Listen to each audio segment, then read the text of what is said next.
Good morning. Good morning.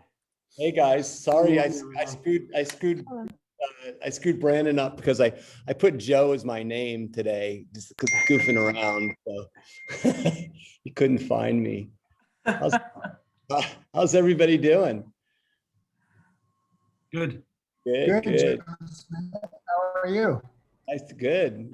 I'm down in Mexico actually, so just decided to come down for a little spring break, get everybody here, and kids are coming down tomorrow, so it'll be good. But although, you know, it's usually nice and super, I mean, it is warm here still, but it was like 57 last night, and I just have screens in my house. I don't have any windows in my house, so John, you understand that one doesn't have a whole lot of sympathy for you. Thanks, Alan. Yeah, it's been good. Although I haven't had a chance to surf yet. So, oh well. Hey, listen, let's see. I think we've got a good group here. Should we get going for, do you want to wait for a second, or should we get going for the breakouts? What do you think, Brandon? That'd be good. I think we should jump right into the breakouts because we got a full schedule today, but I think some people are running a little bit late, so we might have some additions to your room. So be ready for someone to pop in. So awesome. All right, for those of you that are new, we do these 5 to 6 minute breakout rooms, get a chance to meet someone new, and we'll see you all back here at around 10:10.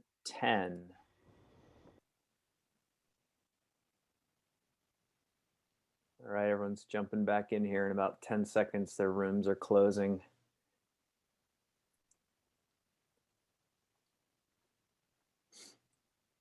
It's all very exciting. I like to learn. Sorry if that was too short for everyone. No. Hey, look, I called myself Joe Smith today. Sorry, guys. I saw that. I'm like, who is that person? Hey, Montague. How are you? Hey, John. How are you? I'm good, man. Hey, I should tell the whole group. Thanks for connecting with Douglas again. It's been a while since I've talked to him. Douglas Atkin ran community at Airbnb. Yeah, for like 5 years, and he's an awesome guy. I know him from the old days in the marketing world. Where Ty knows him from, but we had an amazing conversation. And he just helped fund a new SPAC called Z-Works, which is going to do some investments in the economy space. So they're going to be joining the call and getting involved in the community for sure. But Steve, one of the things I was thinking on the accreditation, or sorry, on the advocacy stuff, is when he was at Airbnb, he formed a group called Peers, which Airbnb funded, which is a nonprofit to work on workers' rights and, you know, their hosts along the, across the globe. So anyway, thought that was super cool. And thanks again for that, Ty. Really appreciate that reconnection. Yeah, really glad to do it. And hopefully Doug will come to some of these, you know. Yeah, no, I think he will. It sounds like they're pretty excited about it. And I think he'll have a lot to offer for sure. Hey, just wanted to update you guys on a new podcast next week was coming out from Roland Rosevere from Freelancer. We had a really great discussion on that. So awesome stuff. And let's see, what else do we have on tap? Hey, is Liz here? Well, actually, first let's do new faces. Any new faces? I mean, I think this time there are a bunch of new faces. So let's see. Drop your name in the company URL and LinkedIn profile in the chat, and so we can everybody can get to know each other. We've got a great number of people today, 61. So super psyched to have everybody here. Also, oh, there's Liz. Hey, Liz, how are you? So I'm super psyched I had a great conversation with Liz last week. And, I found her, Greta introduced me. She wrote an article in the MIT Sloan Management Review called "The Future of Work is through workforce ecosystem." And she's coming out with a big report here, in a couple of weeks, Is that right, Liz? April 13th, but who's April counting? 13th. So anyway, we launched into this amazing conversation. I really enjoyed connecting with you and kind of our cross of paths a bunch, through Harvard and Kareem and a bunch of other stuff. But I wanted to give you the floor for a couple of minutes and just kind of introduce you to everybody, but also let you talk for a few minutes just on what you're thinking and what your research is about and how it could, what are some of the high notes that you saw in the research?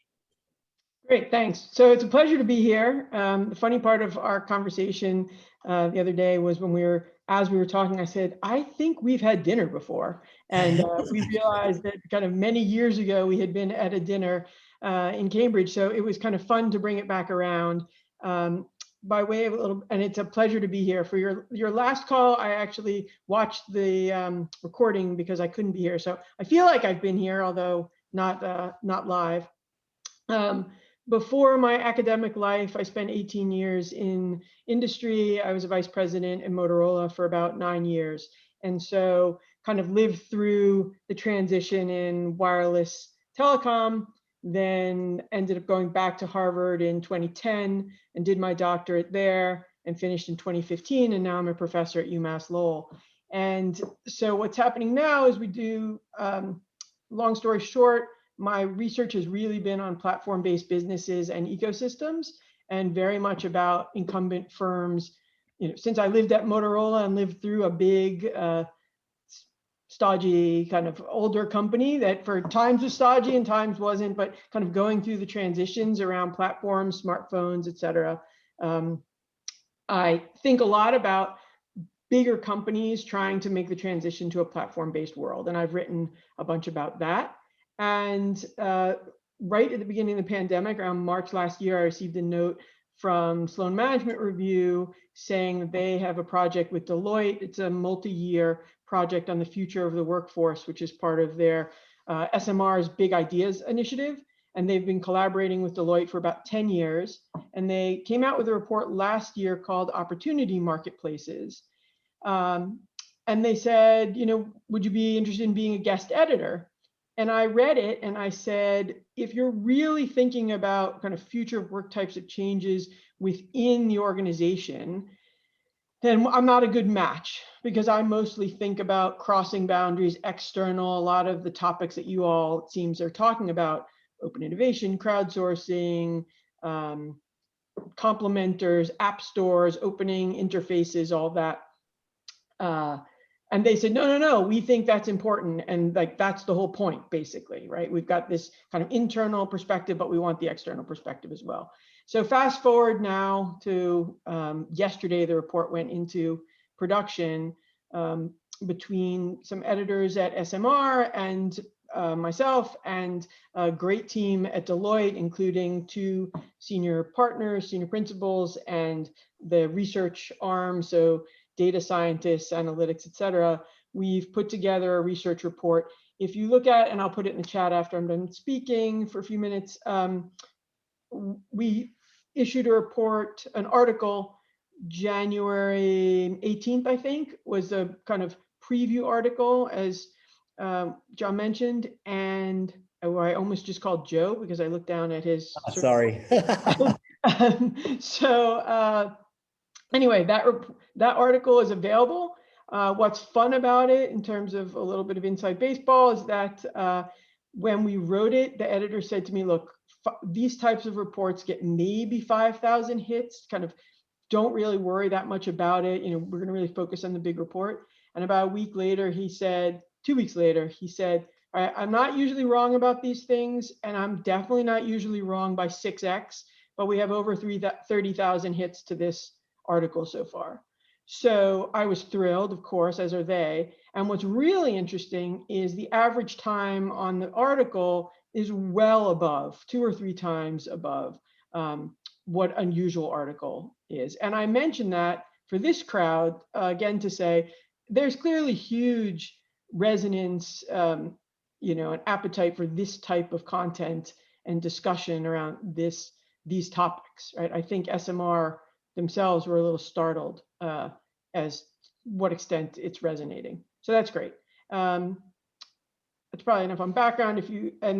I would, yes, Balaji is here. Someone said is someone here from Detroit, Deloitte, not Detroit. So, we did a survey of about 5,000 people worldwide. We did 24 interviews. When you see the launch April 13th, you'll see all the organizations. I have taught at West Point, and I'm tied in with U.S. Army and U.S. Army leadership. And so I thought it was important also that we interview some people there. So we have 2 generals who we interviewed because they have a really interesting perspective on organizations. And as a side note, I think we can learn a lot from military organizations around ecosystems because by nature, their joint activities often cross services. So you have Army, Air Force, Marines, et cetera, and cross nations. So when they deploy and they're in Iraq or Afghanistan or wherever, they're often working with other countries' organizations. And what that translates to is having to really learn how to work cross-organizationally and essentially take a workforce ecosystem approach. So we've put forth this idea of workforce ecosystems. What I think is really novel, there are a number of things, but one is trying to bridge internal workforce with external workforce and kind of manage that, and recognizing that most internal systems these days are really geared for internal workforce. And and there's some, often in procurement, maybe somewhere else, systems that deal with external, but the jurisdictions tend to be separate. And the management practices in most organizations are not very well aligned. We see a few leading edge organizations. By and large, it's still pretty separate within. So that was maybe a little longer than you wanted, but that's a little bit of a highlight. And I'm happy to talk with people about it. And please check out the new report in April. Yeah, thanks, Liz. That's awesome. Yeah, really excited to see that. And I know we're setting up a session so Liz can go through the whole report soon after that. Brandon, do we get a date on the calendar for that? April 8th, I think you said later in May, right, Liz? Maybe later in May. Is that the same? We said we do a podcast. Yeah. Yeah, we'll definitely do a podcast as well, but maybe we'll have you on again so you can walk through the research if that's something you'd like to do. Sure, I'd be happy to. That'd be great. That'd be great. Well, thanks for taking the time to do that. Speaking of other things that are kind of things that are coming out on Friday, Jen and I and Kareem agreed to a book deal with Harvard Business Press. So we've got that deal done and off to writing. I've got a pretty steep deadline of creating getting done a manuscript for those of you who've written books before. I'm looking at you, Ty, you kind of down and looking sullen there, knowing the experience, because you and I had a conversation not too long ago. But I'm going to be heads down for the next few months trying to get that out the door, and going to be calling on a lot of you guys to participate. So, hey, let's move on. Stay hydrated, man. Stay hydrated. That's exactly. That's my relief pill right there. Right, right on. That's a good one. He's at a beach in Mexico. He doesn't need any more like good wishes. He's doing fine. This is my creative space, guys. This is my creative space. Hey, I'm really stoked for today because John Healy has decided to, offer some expertise here. And what was it, a year ago, John, that you had that article and put up that video about rule breakers? And I think it was so inspiring to so many of us. And now you've got a great panel that have joined you to be on this call and kind of dive into what the rules are and what the rules that are being broken and where we need to go, and give us all of us some guidance on it. But I'm going to let you take the floor and kind of explain, what you talked about then and who's on the panel, and let you launch into it. Thanks for doing this. Perfect. Thanks, John. I'm excited. And it was about a year ago. And Brandon brought up the idea to me and just said, hey, can we bring some of those rule breakers together and just have a conversation? And it got me thinking about, what is CTW and the purpose? And we want to impact 1 billion lives and how they connect with work. And we know that to get there, we really need to engage enterprises in a different way.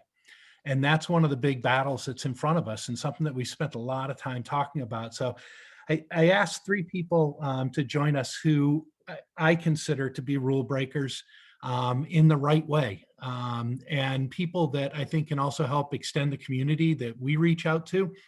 and that can maybe offer some different perspectives that we haven't heard. So 3 people, we've got Michael Arena.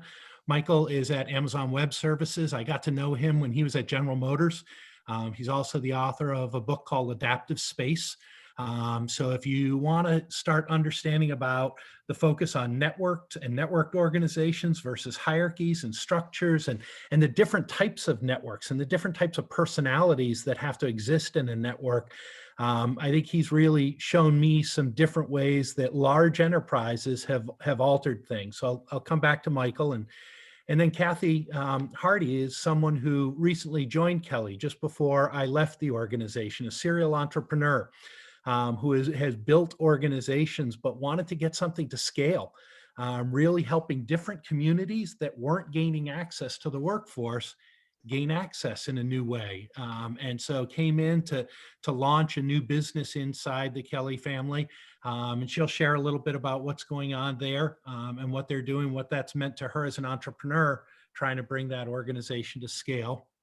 And then finally, Jay Jamrog, who I've gotten to know over a while, and I think Michael has worked with as well through the Collective Commons group, but Jay's the founder of an organization called I4CP, which is the Institute for Corporate Productivity. And at I4CP, what really excited me when I first got to know them was, everyone comes out with their great stories of what they're doing, but they started just tying it to your bottom line results. And if you weren't actually generating results, they kind of call bullshit on you. And it was what we needed to hear as organizations to walk through things, to know that we were making an impact. And then Jay, as the founder, stepped out of his CEO role, and it puts him in a great position to call bullshit even more on us, and to really challenge a lot of people in the marketplace. And so as I've talked to a lot of the people on this call, a lot of what I hear is people wanting to get into the enterprise. But I think maybe what Jay can also help us see is some of the characteristics of organizations who are ready to engage open talent and alternative talent models, because not everyone is. And I find a lot of small organizations really struggling, spinning their wheels, chasing everyone. And so hopefully out of this, we can come away with maybe some of those characteristics and ideas of who are the right people for us to pursue. So that's what we tried to put together. So I'm going to kind of turn it over and let each of them spend a couple minutes just giving their perspective. Encourage you guys to throw questions in the chat. We can certainly hit them with questions afterwards, and we'll kind of run with it from there, but keep it as organic as this group traditionally is. Okay. So Michael Arena, welcome. A guy who is living in North Carolina still, was based in Detroit, is now based in Seattle, so has lived the remote dream. Talk to this group about how, first GM and or AWS is just changing the way you access talent. Yeah. Thanks, John. Glad to do that. I asked John whenever he reached out to me, does this mean that I'm a rule breaker? I don't know that I think of it that way, but certainly pushing boundaries, and I think that's all of our jobs as we're trying to drive change. So I guess just a couple thoughts to get started with. I've been on this journey for really about a decade and a half, and it started academically with why are some organizations able to adapt and respond to external changes, and most aren't.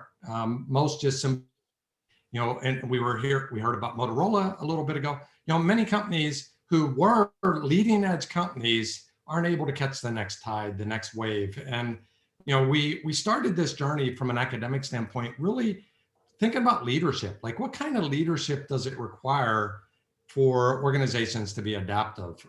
As we got into the analysis and we looked at 60 big companies, you would know them all, what we found out was it had a lot less to do with leadership, or at least top-down leadership, and a lot more to do with social connections. So I had this awesome opportunity to spend 2 years up in the MIT Media Lab as a visiting scientist, working with Sandy Pentland and others, really leaning into network analysis, organizational network analysis. And we started mapping out organizations. And what we realized was those organizations that are adaptive, those that could disrupt themselves from within, had a different set of configurations, or social architectures, I like to call them. And I'm glad to talk more about that. and they knew how to pivot from one to the next. And you would call that bottoms up or more networked organization, but they were very thoughtful about how to do that. So that's what started this journey for me, John. Then I did something that my friends thought I was really foolish or insane for, and that is I joined General Motors post-bankruptcy with the sole intention of saying to myself, like, I could stay in academia for the rest of my life. I was on a tenure track.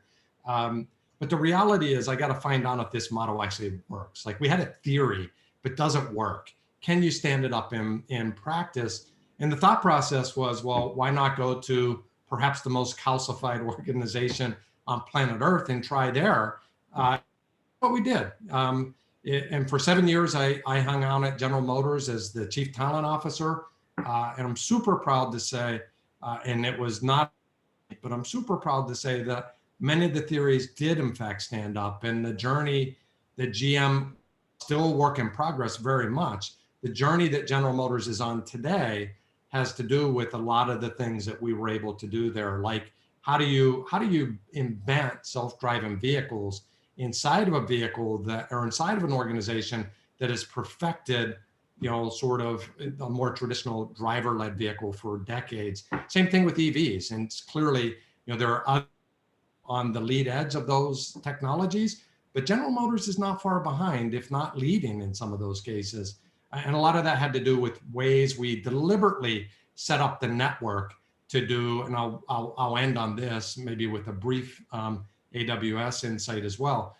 We basically got super intentional about how do you get out there and discover new ideas. First thing you do is become non-insular, and you use your network to get out into the world.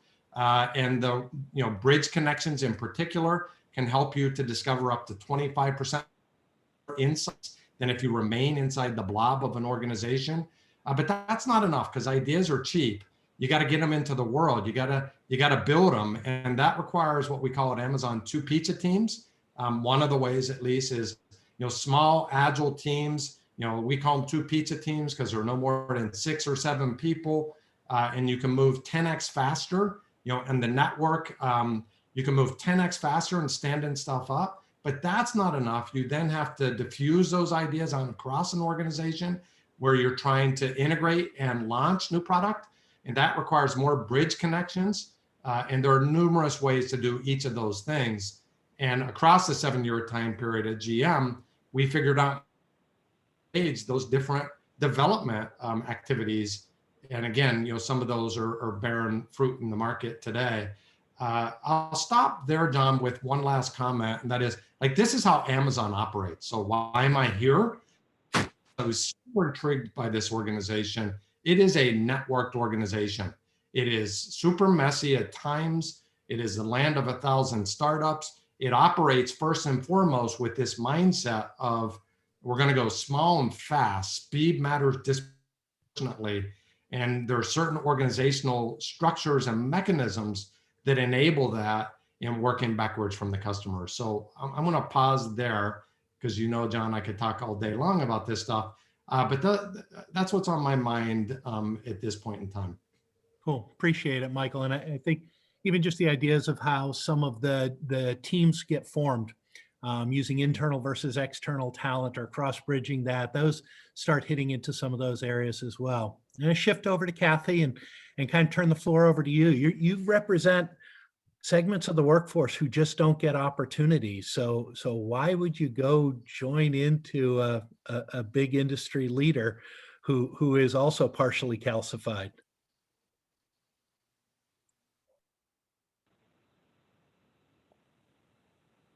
Kathy, did we lose you?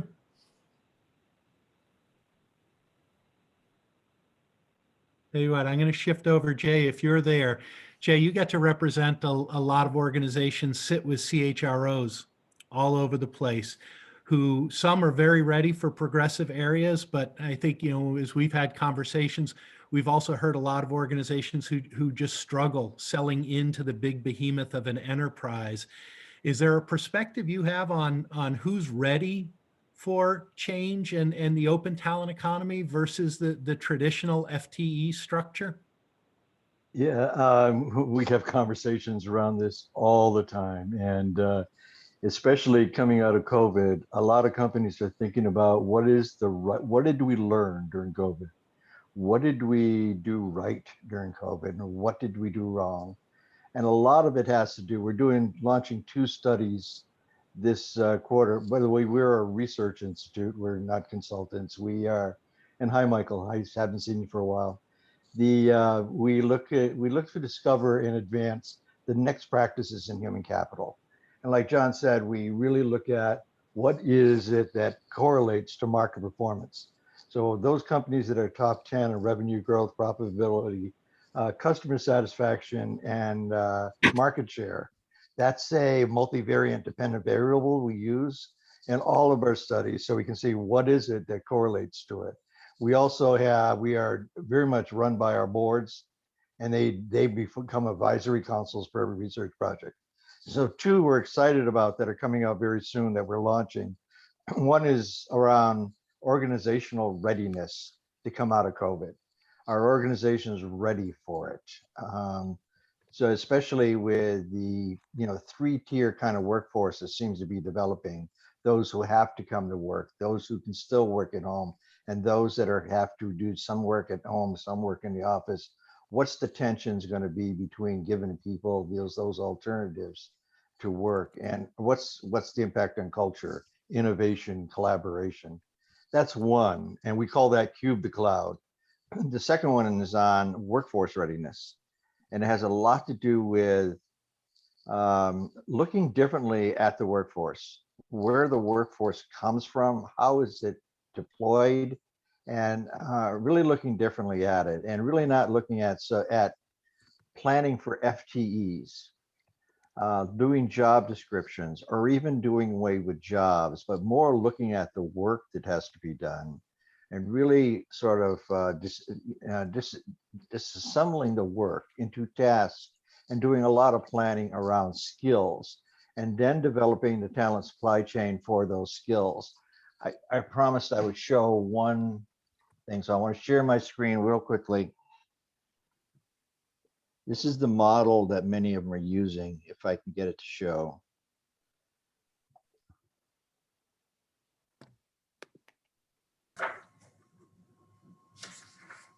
No, it's not showing.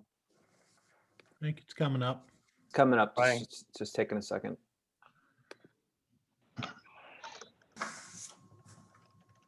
Anyways, it's a talent ecosystem model. So I was interested when Liz was talking about ecosystem, and we're looking at a talent ecosystem model that goes beyond just internal or external, but it's a combination of both.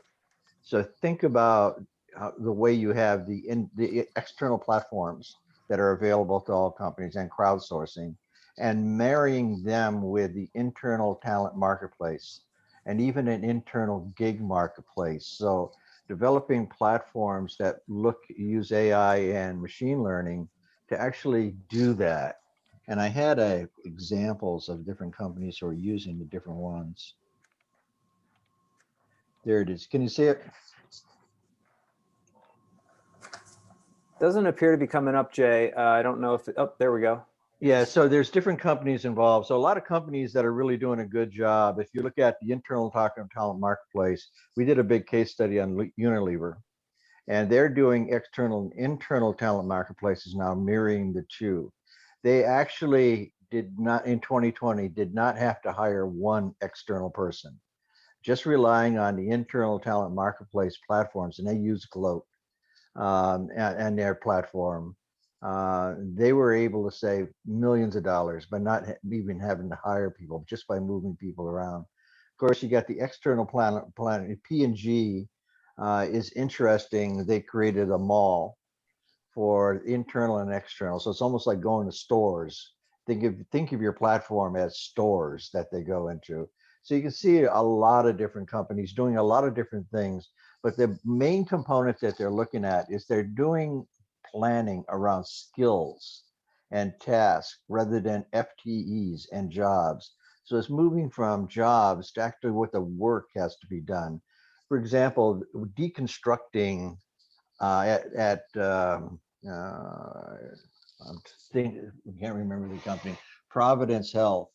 During the COVID crisis, they, necessity is the mother of invention.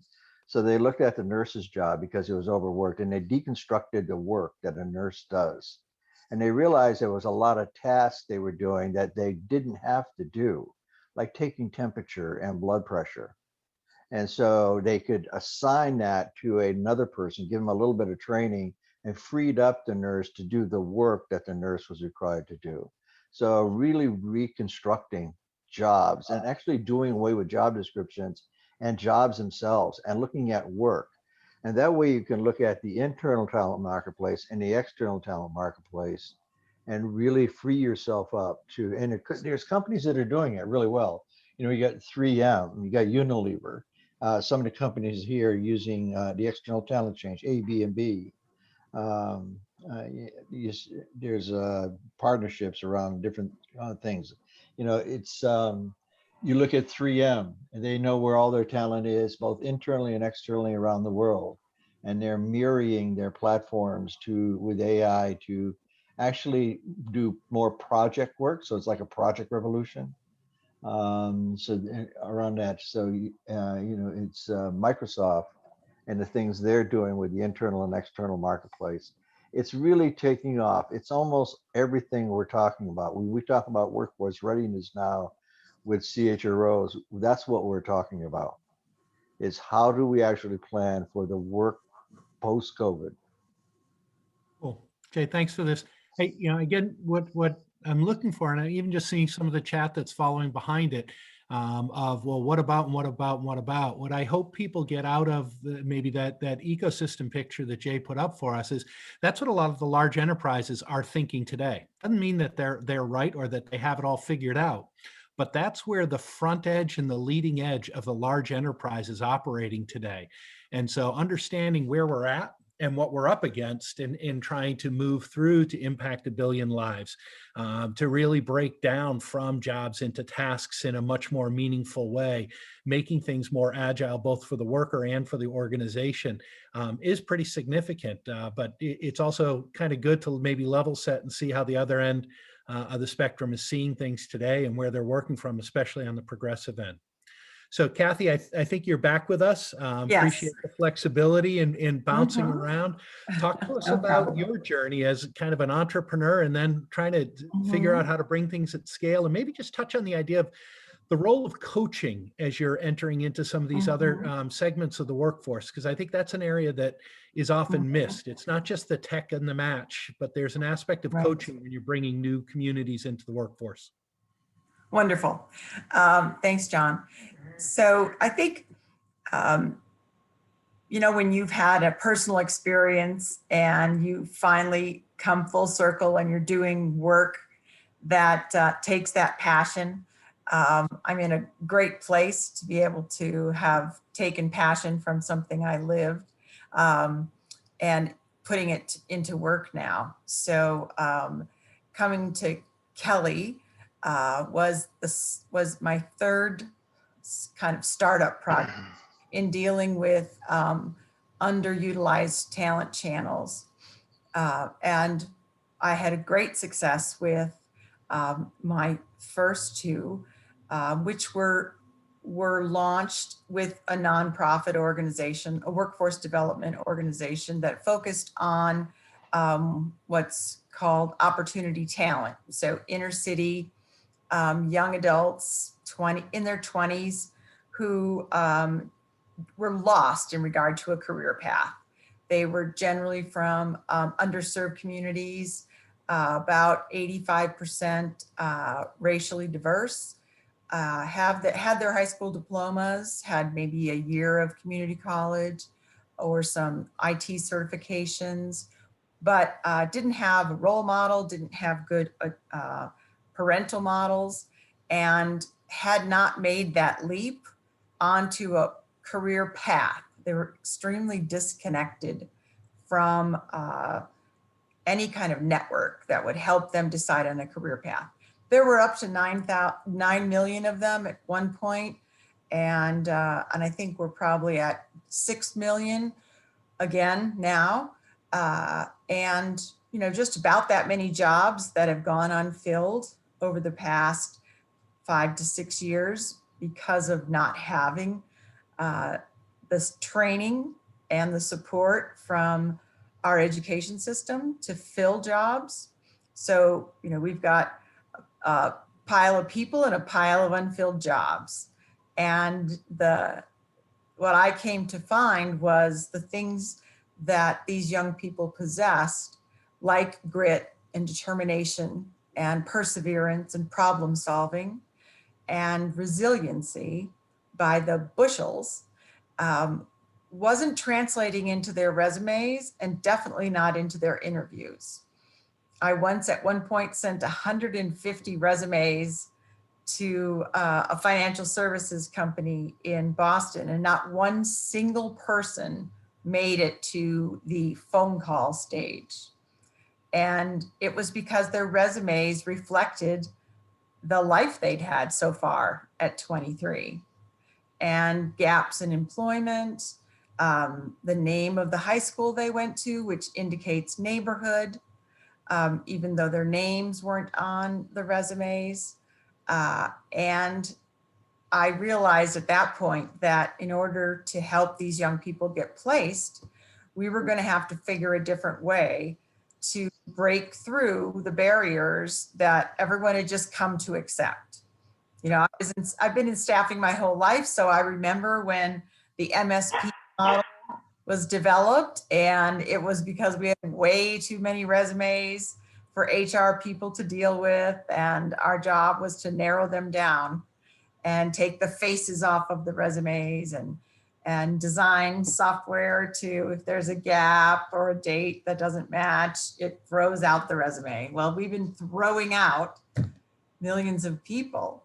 And so the program I designed had a huge coaching element to it, because what I found is that if we can jimmy around with the way in which these people are screened and interviewed, and if we can present them to the hiring managers and talk about grit and determination and help them interview for behavioral indicators of those kinds of characteristics and talk about transferable skills, we can get them placed.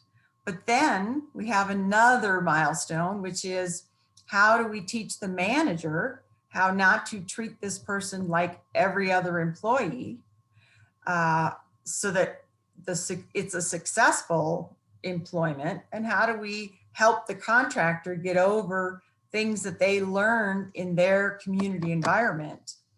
An example would be initiative. Managers would say, I don't see enough initiative. Well, where do you learn initiative? You stay after school, you join the sports club, a sports team, you volunteer to do things. You don't necessarily learn that growing up in the streets of Chicago. And what they saw as a lack of initiative was really fear of not doing things right, because this is such an amazing opportunity for this person. So the coaching assessed soft skills, but also things like self-blame, deference, collaboration, and emotional awareness. And so then the coaching program helped to develop those things. But we also were translating for the manager as, when you think you're seeing lack of initiative, helping them understand it might be something different, like fear of failure. So we had amazing success in the 5 years that we did that. We had 95% completion of the 6-month contracts and 75% conversion to perm, which those of you who are familiar with those numbers from staffing know that those are exceptional. So my problem was I wanted to bring in more types of untapped channels, specifically people on the autism spectrum, because there was a data point that really sat with me wrong, which was 85% of people on the spectrum with college degrees are unemployed. unemployed. And I have a grown son who's on the spectrum, and he is degreed and certified and has gone back and can develop in most languages, and was unemployed because of not being able to get past an interview. And I wanted to bring that group in as well. And I needed more jobs. I needed more access to jobs. And so the thought of combining the high touch, higher cost, but high touch, high ROI because of longevity, with the amount of customers and the amount of orders that Kelly has, that I could ring fence and pull out the MSP flow and work in small pods. I felt that the benefits of that and being able to grow quickly would way outweigh the trouble I was going to have going into a very risk averse, very stable organization with a lot of long-term people that I'd never seen in staffing before. So it was a challenge, but I've now sat in front of 30 large organizations over the last month and a half since we launched, and with their talent acquisition leads and their D&I leads. And not a single company has said no to us doing pilots with both opportunity talent to raise their diversity mix and their awareness amongst their teams, and trying people on the spectrum. And these are into jobs that are paying $40,000 to $50,000 a year in IT and project management jobs, because so many of those folks, those opportunity talent, now have gone through IT boot camps and they have the certifications to be able to do that. And the people on the spectrum have those certifications and have those degrees. They just couldn't get past, tell me about yourself. Because to someone on the spectrum, that's the most ridiculous question that you could ask. And they're either going to tell you it's ridiculous, or they're going to ask, like, what year would you like to know about? Or do you want to talk my DNA or my siblings?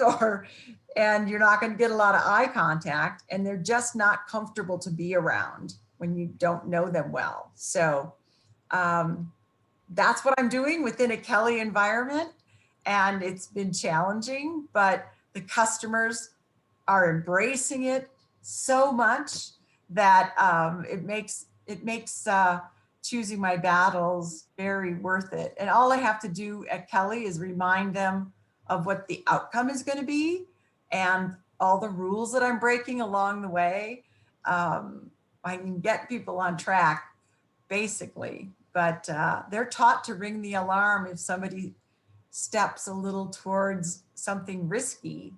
And I'm geared to ask forgiveness, not permission. And if we could just get that group think, John, think in a new way, because they are all hooked at the arms to prevent risk in that organization. Anyway. So Kathy, this is Jay from I4CP. Kelly is a member of our organization. So you have access to our research. We did 2 big studies with Best Buddies. It's an organization, and we really found that companies who hire, develop, and actually promote people on the spectrum had higher correlations to market performance, engagement, and retention than other companies. And it's hard data, so you can download it all. If you have trouble, just give me an email and I'll send it to you. Okay, great. Thank you. And Also, Michael, let me just kind Kathy- of pose a question to you based on the chat that's been popping up. A lot of it is about the CV being dead and the resume just being an antiquated way of looking at things. Having been in one highly calcified organization and one pizza factory, what are you seeing for people who are separating away from the resume or in the traditional job description. Is there a characteristic that you can look for to see companies are triggering a different way of thinking? Yeah, it's a great question. I love this conversation. Super inspirational. So thank you for sharing. Just incredible. I can't remember the last time I looked at a resume. I hire people all the time. I can't remember the last time I looked at a resume. Not that I don't. I mean, I glance at them, if I'm being honest with you. It's about. I mean, I think what we're seeing now is, there are clearly ways to test for capabilities. There are clearly ways to look at whether or not in my space someone can code, whether or not somebody has the technical fortitude to charge into the space. I think what I'm seeing more and more, and this is where GM was heading, certainly where Amazon is, and a lot of my peers externally, is much more about cultural fit, cultural engagement, being able to deal with the social complexities of an organization. It's these intangibles. The only space that has grown more than sort of technical capabilities from a job standpoint over the last decade are the social influencing roles and jobs. And I think that's what companies are beginning to look more and more for is, how will this person complement the other people around them? How will they lift others up around them? How will they get the most out of the entire group? So I think you can test for all the things that are in a resume and evaluate that. I think that the social behaviors of people on the spectrum is very off-putting to your typical employee. So, but then once they're trained and they get past that, they really create conversations that are intellectually at a different level than most employees have thought of things, because their brains are wired differently. But in the beginning, you really have to watch out for people being very off-put by them. And a lot of times we're starting them in remote and virtual roles. I mean, my son's like, I was built for a pandemic. I don't have to go into an office because he's working project work and contingent work. I don't have to go into an office. I don't have to look anyone in the eye for very long. I don't have to have my video on if I don't want to. He thinks he's neuro-advanced, not neuro-diverse, but we have an opportunity right now to introduce a lot of companies to virtual workers who are on the spectrum, and then let them see the value of their work and how hard they work and how long they work, and then start introducing them to the office environment, because they make people uncomfortable, and we've got to get past that, and education is the way we do that. Yeah, so I'll jump in on this because it's something we're looking at with our talent acquisition board, especially. And the testing part is sort of going away too. So there's a lot of use of the platforms that are out there today in social media. So a lot of these technical gig platforms become hiring platforms. A lot of the social media platforms become places to search for people who have the social skills, who know how to, that would fit into a culture or not. And I agree with Michael, this fit for the culture has reared its head again. We just came out with a book called Culture Renovation, which is a bestseller on Amazon if you want to look for it. Culture is huge, but it can be so huge that it can turn into the ugly stepsister. So if you're only looking for people to fit your culture all the time, you're missing out on people who can be influencers, innovators, and thinking differently, which is really important for an organization. And I agree that the social networking analysis is very important for looking at where are those influencers, where are those energizers, where are the organization. And once you find them, can I clone them? Where did they come from? I want to clone them. So there's a lot of looking at internal skills and really analyzing where did we get these people that are so good, and let's clone them. How do we can get out there and clone them? So the resume may still be there, but it's playing less and less of an influence on companies today.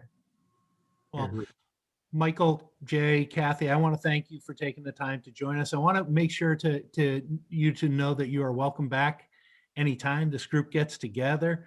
The first and third Thursday of every month, or are we first and third? I think it is. We keep going, but stay in touch and stay active with us. We think that there's a lot of progressive thinking within the group, and appreciate you taking some time. And John, I think before we wrap, there seemed to be a lot of chat in the beginning of this, wanting to know about the red surfboard sitting behind Joe. So we don't know if you're hiding in Mexico with an alias right now, or if that surfboard is a trophy, or if that's active. But we need to know a little something more about it.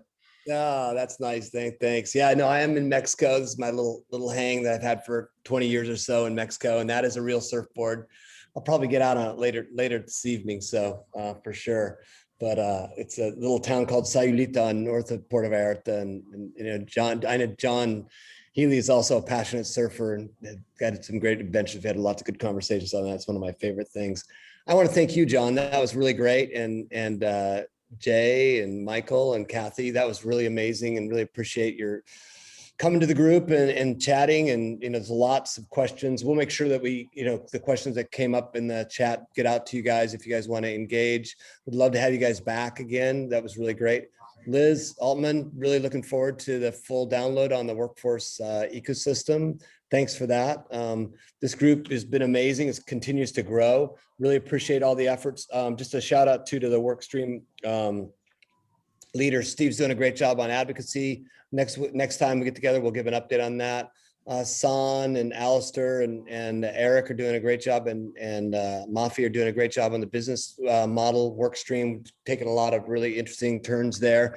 Update on the training and certification for coaches and consulting. We had a 2-day design sprint that ended this morning. Really framed that up, and the idea is to go, you know, get from the book, have a framework that we're building out that allows for us to train and certify coaches and consultants that can spread around the world and teach organizations how to overcome this, you know, the friction around adopting open talent models. And then our good friend and who's on the call, Brian Pena, is leading the accreditation group, and we're going to do a design sprint next week on that. So we'll have lots to report on that as well. Again, as a reminder, the accreditation design sprint is to get platforms accredited to make sure that they're all kind of up to speed. And we have some similarities, much like the model we're using is the accreditation for LEED certification for buildings, if you guys are familiar with that. But want to really make sure that we give demand side folks the ability to understand what platforms are really performing. As Balaji put it, I think is what the initial conversation, you know, which platforms are enterprise ready and ready for adoption and can really help out, and which ones need some help along the way to improve, so we get an equalized system, because there's so many platforms out there. So anyway, I think that's it. Really appreciate it. Thanks again. Another great conversation. I love you guys so much and look forward to meeting with you in next couple weeks. Before I go, hey, Todd, what's on next week for the Clubhouse? Well, we've got Clubhouse next week. We have to kind of figure out what the big topic's going to be. We need something controversial, John. Yeah, I don't know. Let's why don't we do a Clubhouse on do we need Clubhouse? You know, let's do that topic. Yeah, that gets covered a lot on Clubhouse. Yeah, that's it. Let's blow up Clubhouse. When will it be ready for Android? Yeah, exactly. Yeah, be on the lookout. A good one. Be on the lookout for some info about next week's Clubhouse. It'll be the same day, same time, and we'll just have some fun with it. So stay tuned for that. Yeah, the one thing I forgot to mention at the beginning, I just did a really amazing podcast with Cynthia Hansen from Adecco, who runs the Adecco Foundation. It was at the World Economic Forum for 9 years. So really amazing, you know, conversation. That's dropping this week, right, Brandon, or is it already out? It's already out. Yeah, so check it out on LinkedIn. And thanks again. Great to see so many great faces from around the world. Talk soon. Have a great weekend.